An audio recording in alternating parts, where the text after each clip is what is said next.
too. We're marching door to door, because God loves Mormons and he wants some more. All right, back in 2011, Book of Mormon opened on Broadway and nabbed 9 Tony Awards. The musical continues to shock and enchant audiences all around. Yeah, soon the show will hit 5,000 performances. And 2 actors who have been around for quite a few of those shows are Cody Jamieson Strand and Kevin Clay. And they are here to celebrate with us, and they've been cracking us up since they walked in the door. You guys are the best. I just love your energy. It's awesome. Great sweater. Oh, thank you. Thank you. What authority. Oh, my gosh. But he's not prickly. He's a good one. Hey. Listen, almost 5,000 shows. Holy cow. Yeah. That's amazing. And you guys have been in the show since when? 2012. 2015. Wow. Yeah. It's the gift that keeps on giving. I was going to say, we were trying to do rough calculations at work. This was a couple weeks ago now of like how many shows we think, because, you know, like sick days or vacations or whatever. But I'm like, I'm safely over 2,500 shows. You're probably more in the 45 maybe. Wow. It's crazy. Do you get bored of it? Tired of it? It's really hard to get bored of the show because it's very funny. Yes. And 2, like, I don't know if you've seen the show, but Yes, the characters that we play, like specifically me. Your character is Elder Cunningham. I play Elder Cunningham, and it's very difficult to get bored of it because the character's chaos. Yeah. So you kind of, you know. And it helps that it's the 2 of us as Yeah. well. I mean, we hate each other.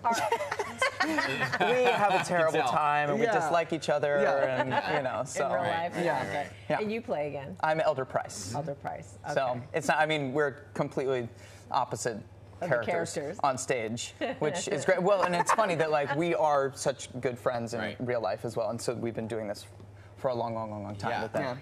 It is hilarious. I mean, the show is there's no surprise why it won 9 Tony Awards. But when you look at Broadway overall, like things open and close all the time. Nothing has staying power, but this has staying power. Yeah. And so, what do you attribute it to? Just the hilarity of it all? I mean, it's the power of the writing. One, it's so strong. It's so well put together. Matt and Trey and Bobby really kind of created magic. Obviously, 5,000 shows worth of magic. And like the staying power of the jokes. Like we even after the shutdown, we had some editing when we came back. But even then, like the jokes are still solid. Like it's funny stuff. Like Lord of the Rings or Star Trek. Like even those that are like references. Like there's such huge, major milestones of culture that and like, then you know. it goes beyond the comedy as well. Like I always love talking about the show because of it still is a message show. It's a message piece as opposed to just you know, it's not just farce, it's not just comedy. It, you know, it has a really strong message about faith and community and hope, and so I think people really resonate with that, especially once the comedy, you know, sort of knocks you back a little bit. Oh, go ahead. I'm sorry. And then it just sets you up to like embrace hopefully this message that our show gives out, and that's that's special. Was it supposed to be a film? Initially, at least they they did chatted talk with about us. that. Yeah. Because when we were reopening the show and doing a bit of the author's process, and then we were re-rehearsing, it was funny to hear some insights right from Trey and Matt for the first time, being like, you know, when we were writing this number for the first time, we imagined, you know, they'd be, you know, on film, they'd be walking through the village, and we'd reference somebody, and then we'd never see them again. But now they're part of the stage for the whole time, so we had to come, and hearing that, I was going, right, of course, from there, it was their early concepts were probably either TV or movie or something like that. And then, thank goodness it's a show. Well, yes. And they're the creators of South Park, by the way, for those who may not know. And for those who may not know what Book of Mormon is, I mean, let's just give a little synopsis, a little button-up version of what it is. It is about 2 very different Mormon missionaries who are sent on their mission to Uganda and face the harsher realities of the world than they expect to see. Yeah. Yeah, and that's, you know, where it starts. And, you know, it's the beautiful thing about comedy, and specifically this show, and they keep drawing the line in the sand, you know? Yeah. And then take a running leap over it and draw a new line of like, oh, this is where we're going. And it's like, oh, no, this is where we're going. And then that's, oh, no, that's where we're going. So it's, The thing about the show, too, is like all the songs are like, they're earworms. Yeah. And you just hear them, and we were talking about the hello, the Yeah. doorbell. Yeah. It just triggers for you songs? I mean, do you when you hear doorbells, doorbells give me shudders. Break out into song? Yeah, sometimes. Doorbells give me shudders because it's always like, what's happening? But yeah, the songs are each number is kind of a showstopper.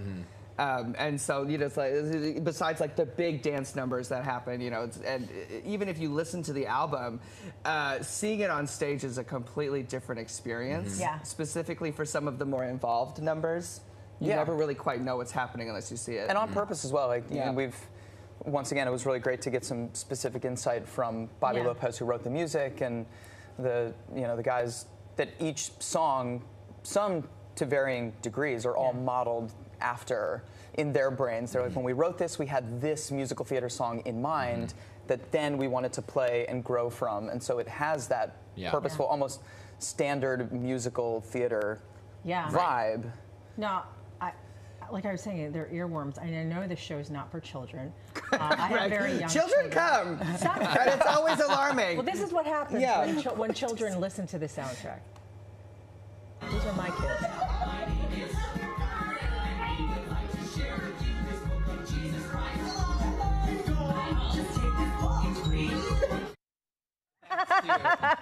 They love the soundtrack of Book of Mormon adorable. And have been begging for years. This is a few years ago, but they've been begging for years to come see the show because the music is so infectious. Yeah. I mean, Bobby has a gift. Yes. Because I mean, he wrote Frozen. Yeah. You know what I mean? Like he writes music that like it gets stuck in your head, and I mean, it will stay there for years, literal. And I told him this as well because he has brought his daughter now a few times. She's older, and you know.